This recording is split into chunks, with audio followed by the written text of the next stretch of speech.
গত রাত্রে পাওয়ার পর কমান্ডার নবী সাহেব সিটি আওয়ামী লীগের প্রেসিডেন্ট ওনাকে দুবার কল করি। একবার কল করি 11টা 38 মিনিটে, 11টা 39 মিনিটে, 11টা 44 মিনিটে বলে আমি একটা SMS করি। SMS এর বক্তব্য ছিল এই, are you having a meeting tomorrow? The US Army League organized a billboard display and video on the success of the government at Khabarwari Palki tomorrow. This is advertised in different local newspapers. I would like to request you not to organize a meeting on the same day and time. Then I did not get any response. Today I called him 3 times. He did not take my call. I'm sorry. একটা successful সম্বর্ধনা দেওয়ার পর রাষ্ট্র আওয়ামী লীগের নেতৃত্ব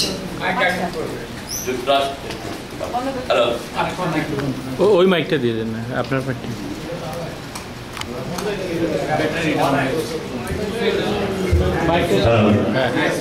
যুক্তরাষ্ট্র আওয়ামী লীগের নেতৃত্বে সর্বকালের সর্বশ্রেষ্ঠ সম্বর্ধনা অনুষ্ঠান অনুষ্ঠিত করেছি এবং জননেত্রী শেখ হাসিনা সজীবদের জয় অভূতপূর্ব প্রশংসা আমাদের দিয়েছে এবং তার দাবিদার আমরা কিন্তু সবাই। কি হলো 1 দিন 2 দিনের সাথে? পরের 3 দিনের মাথায় আমাদের শ্রম মন্ত্রণালয়ের মন্ত্রী আসলেন, তার অনুষ্ঠান এখানে হওয়ার কথা ছিল, তার অনুষ্ঠানটা করতে দিল না। কারা করতে দিল না? কেন করতে দিল না? না দিয়ে কার পারপাস আমরা সাফ করলাম? যদি মন্ত্রী মহোদয় ওখানে ওই দিন আসতেন 3-4 সারা সমুদ্রের মানুষের কাছে একটা মেসেজ যেত যে উনি কি করেছেন, সেটাকে বন্ধ করে যারা তাকে আসতে দিল না তাদেরকে আমি কি বলবো? তাদেরকে আমি আওয়ামী লীগের বলবো? তারা কাদের পারপাস? আজকে আমি এই মিটিং শুরু করার আগে আমি আবারও শোক জানাচ্ছি জনগণের কবি দেওয়া সাহেবের নেতৃত্বে যুক্তরাষ্ট্র আওয়ামী লীগের পক্ষ থেকে আমি শোক জানাচ্ছি এবং সংযুক্ত পরিবার সমাজের জ্ঞাপন আমার বক্তব্য শুরু করছি। আবার আমি এটি আমার শুরু করা দিয়েছিল, আমি পরিবর্তনের মনে রাখতে পারি। এমনকি অবস্থায় সিটি আওয়ামী লীগ, আমি যুক্তরাষ্ট্র আওয়ামী লীগ কিন্তু শেখ হাসিনা প্রেসিডেন্ট সেক্রেটারিকে নিয়োগ, আমি কথা আগে ভালো বলেছি, নিয়োগ দিয়ে গেছেন, কিন্তু পুরো কমিটিটা আমার এবং আমার সাথে সিগনেচার কি হলো গত 1 সপ্তাহের ভেতর বা গত 3 দিনের ভেতর তাদের এই দিনই আরেকটা মিটিং করতে হবে। উদ্দেশ্যটা কি? কাদের পারপাস তারা চাপ করতেছে? এটা আপনাদের কাছে বিচার দিলাম। এই বিচার যুবলীগের কাছে, এই বিচার ছাত্র লীগের কাছে, এই বিচার মহিলা আওয়ামী কাছে, ছাত্র লীগের কাছে, তোমাদের কাছে আমার এই বিচার আমি দিচ্ছি। কি খাবে, কোন অবস্থায়, একই জায়গায় একই সময় আরেকটা অনুষ্ঠান হয়, যেখানে আগামী নির্বাচনে আমাদের জয়লাভ করতে হবে, জয়নেত্রী শেখ হাসিনা সরকারকে ক্ষমতায় আনতে হবে। তার পরিপ্রেক্ষিতে আজকের সেমিনার, যেখানে বিল পরে ইনফরমেশন আছে, যেখানে সিডি আপনারা দেখেছেন, আমার মনে অবশ্যই আপনারা সবাই স্বীকার করবেন এই সিডি হবে আগামী নির্বাচনে অস্ত্র, আগামী নির্বাচনে জয়লাভ করার অস্ত্র, সেটাকে ট্যাঙ্ক লাগানোর জন্য। আজকে কি ওই অনুষ্ঠান নয় কি? আমি যদি এবার ট্যাঙ্কা দেবি না, বিষয়ে টাকা দিতে পারি। আমি বলে দিচ্ছি, আবারও সাবধান করে দিচ্ছি তাদের। আমি এই সমস্ত কথা ডেফিনেট সমস্ত কথা আমি রিপোর্ট করতে পারি আমাদের হাইকমান্ডকে। আমি এখন আমি সবচেয়ে সহ্যের আছে এইরকম উল্টো পাল্টা যদি কোনো প্রোগ্রাম দেওয়া হয়, আমি আবারও সিটি আওয়ামী লীগ সিটির প্রেসিডেন্ট নবী সাহেব অনুরোধ করবো, দয়া করে আপনারা 14টা অনুষ্ঠান করে আমরা আসতে নাই। Do it in different location, do it in different days. Why same টাইমে করতে হবে যুক্তরাষ্ট্র আওয়ামী লীগ অনুষ্ঠান করতে? কি জন্য? যদি সেটা করার তার উদ্দেশ্য কি? আসলে আমার সাথে আমি তো আপনাকে SMS করেছি, 5 বার আমরা কল করেছি, আমি পেতে পারি না? যদি আমি কোনো ভুল করে দেখি, অনেকে বলেছে আমরা ভুল করেছি, আমি কোনো ভুল করি নাই, ভুল আমি তো করতে পারি। আমি বলছি আমি কোনো ভুল করি নাই, কোন ভুলটা আমি করেছি? আজকে স্টেট আওয়ামী লীগের প্রেসিডেন্ট সাহেব অনেক ইঙ্গিত দিয়ে গেছেন, ইঙ্গিতের অর্থ কি? আমি কি বুঝি না কি ভুল করেছি? গত সংবর্ধনায় কি ভুলটা আবার করেছি? আমি সমস্ত ভাইস প্রেসিডেন্টের মঞ্চে দেখছি, আমি কি ভুল করেছি? আমি সমস্ত সাধারণ সাংবাদিকদের বক্তৃতা দেওয়ার ব্যবস্থা করেছি, আমি কি ভুল করেছি?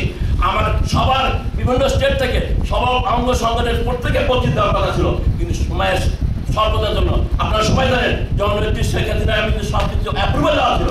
এমনকি একটা অবস্থা হলো উনি সমস্ত কাজ করেছে। আপনারা লক্ষ্য করবেন যে পররাষ্ট্রমন্ত্রী এবং উপদেষ্টাকে বক্তৃতা দেওয়া হয়নি।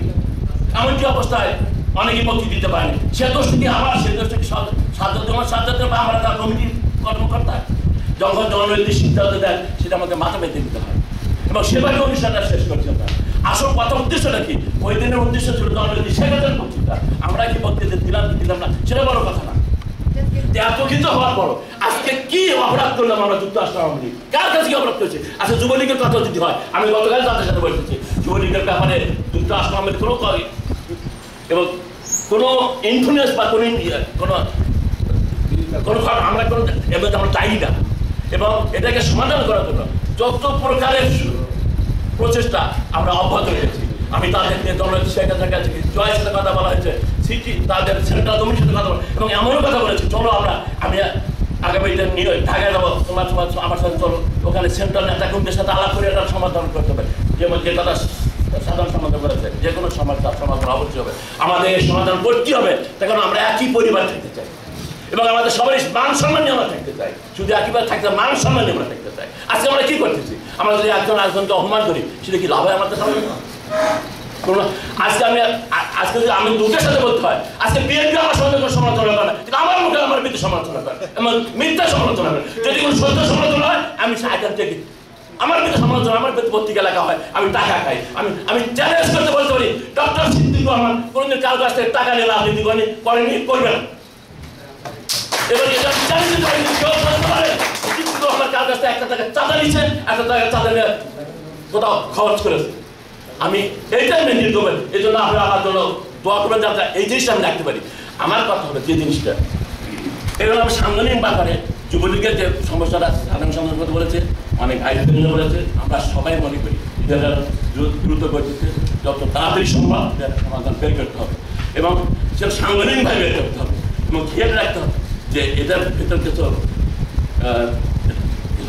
আমার শর্টকামিংস আছে এবং আমাদেরও কতটুকু আমরা করতে পারি সেটাও আমাদের বিবেচনা করে দেখতে হবে এবং সেটা তোমাদের নিয়েই বসেই আমি সেটা করতে চাই এবং সেটা আমরা করবো। আর যে মিটিংয়ে যেভাবে শেষ করতে চাই আছে আমাদের যে আলোচ্য বিষয় সেটা কি আগামী নির্বাচন আমরা কীভাবে 16 কোটি মানুষের কাছে গত 4.5 বছর দিন রাত 24 ঘন্টা জননেত্রী শেখ হাসিনা যেভাবে কাজ করেছেন এবং তার মন্ত্রী পরিষদ যেভাবে কাজ করেছেন তার কিন্তু বলার কোনো চোখে দেখার এই বিলবোর্ডগুলো দিতে বোঝা যাবে কীভাবে তার কাজটি করেছে, কত মেহনত করেছে এই বাংলাদেশের জনগণের ভাগ্য উন্নয়নের জন্য। আজকে খাদ্যের সংসম্পৃক্ত অর্জন করেছে, শিক্ষায় অভূতপূর্ব উন্নয়ন করেছে, যোগাযোগে উন্নয়ন করেছে, just you name it any area tremendous development is বাংলাদেশে। এত কিছু করার পরেও যদি আগামী নির্বাচনে আমাদের কোনো অঘটন ঘটে সেটাকে আমরা মেনে নেব। শুধু তাই না, আগামী নির্বাচনে যেটা আমাদের বাধা হয়ে দাঁড়িয়েছে আমি যেটা সব